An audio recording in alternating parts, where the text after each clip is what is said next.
I can still see the cold, smug face of the bully who harassed me and assaulted me yesterday. Probably with the pistol in his hip,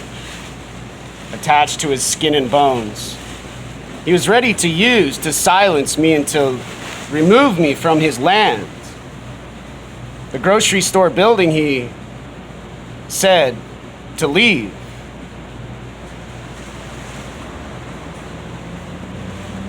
And so on my days when I'm not studying neuroscience and trying to cure cancer and learn how to remove a tumor with a surgical operating tool, I have to do these tasks they call laundry. And I have to consider the difficulty and the duality involving these circumstances I have to talk about in front of the world while I'm doing laundry trying to leave to go to the University of Washington to help some baby and some child not suffer anymore in silence. To explain to the planet Earth in outer space, morally and ethically, you can have all the abortions you want in silence. You can play your politics. But when you tell the doctor, physician, surgeon who's trained for 16 years to explain the brain and the body better than the bully last night with his thick sunglasses and his shiny white, tan, dark skin head, with more than a neuron that I use with my synapses to explain the psychology, I have to stop to go outside. I follow the instructions, in other words. But let me repeat again the moral and the ethical dilemma that everyone has when there's a physician who gets assaulted and brutally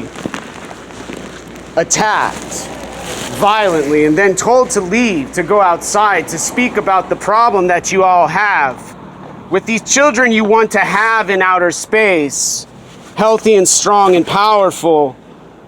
but without the caring, loving, pediatric physician who has to sit and wobble a camera and talk about the obviousness of the repeating, restarting of this stupidness everyone says has to do with some sort of confusion and some sort of dilemma, some sort of paranoia, because my camera's not straight enough and the sound's not clear and obvious to those who don't want their young human to suffer as much as I have, saying I want to be a doctor and a surgeon. But gosh darn, when you say to the doctor,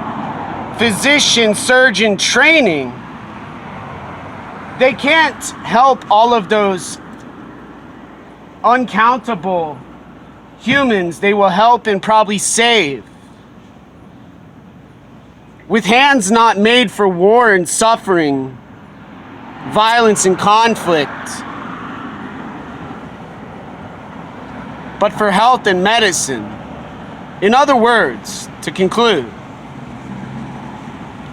concisely and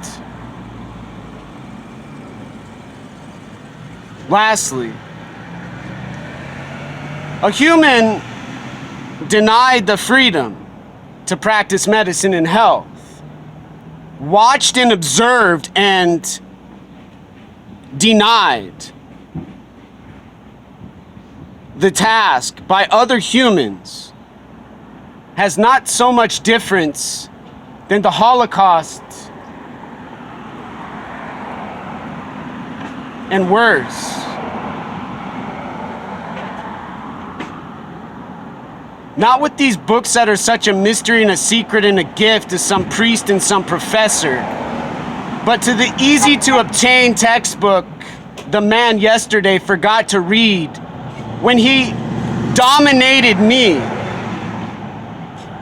in front of the world,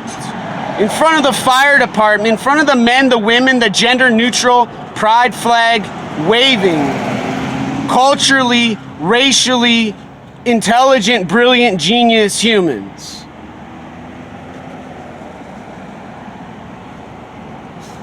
saying to me I can't be a doctor, I have to be a victim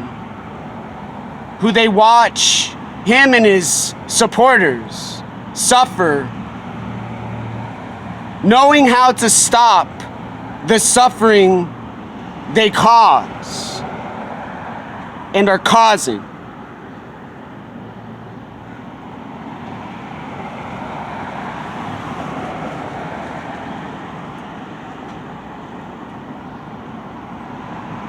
It would be bad and horrible to have to live as a doctor and not be able to treat a human who needs the skills available with my brain and body. But to have a human decide and choose to watch me suffer and not allow me to do my work in silence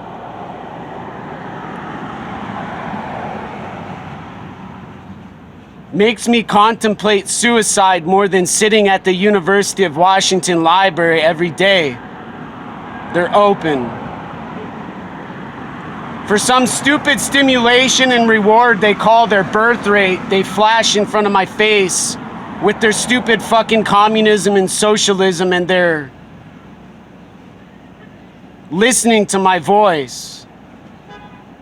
quiver and shake from the fear that they give my amygdala while they're enjoying their methamphetamine and fentanyl and prostitutes on Aurora, shaking their asses at the strip club for them to have their marijuana, their booze, and their cigarettes safely and securely in their possession in silence.